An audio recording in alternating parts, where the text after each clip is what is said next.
everyone, Rachel here from Binder POS. Last week I talked to you guys about different ways that you can use Facebook to market your in-store events.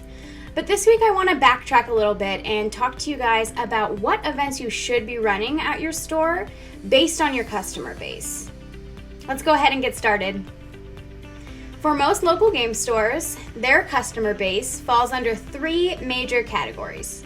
The first being competitive players, the second being casual players, and then finally we have new players. The player type that makes up the majority of your customer base should directly correlate with the events that you run in your store. So let's go over more about each type of player and the events that each type of player typically likes to play in.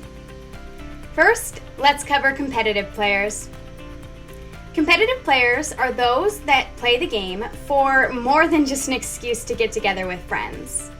These players tend to have an interest in higher level decks, as well as tournaments with higher prize payouts. It's also important to note that competitive players rarely miss an opportunity to partake in an event. So if this sounds like your customer base, you should focus on having 3 or more events at your store per week that are equipped to handle up to 8 players. Last thing to consider is the format in which your tournament is being hosted. For example, with Magic the Gathering, competitive players tend to lean towards draft, standard, and modern formats.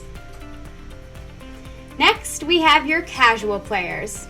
Casual players are the most common type of player, and they usually play the game because they either enjoy it or they enjoy the social aspect of getting together with friends to play the game. These players don't typically seek out tournament play as often as a competitive player might.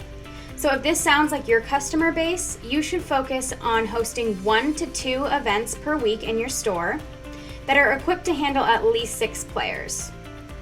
Again, it's important to note the format in which you're hosting these tournaments. With casual players, when it comes to Magic the Gathering, they typically like to play draft and commander formats. Last, we have new players. New players are those that do not have a lengthy history playing the game, but do have an interest in learning and playing the game. New players can be a great way to grow your customer base, but it can be tricky to know which events are going to work for new players. If your customer base is mainly new players, you should focus on hosting introductory events at your store. Wizards of the Coast has a great program in place for introductory events with their open houses before each pre-release. So store owners can sign up for the open house and receive free training card decks that they can use at their event to teach new players who might not have decks of their own the meaning behind each card, how to play the game, and strategies for how to win the game. This will not only get players excited, but it will get them more informed on how to play the game. There you have it, the 3 major types of players and the types of events that work best for those players. I hope this helps you as you begin to plan your in-store events for this summer and beyond. If you're looking for more marketing tips or more marketing advice, make sure that you check out our Ultimate Marketing Guide for local game stores at the link below.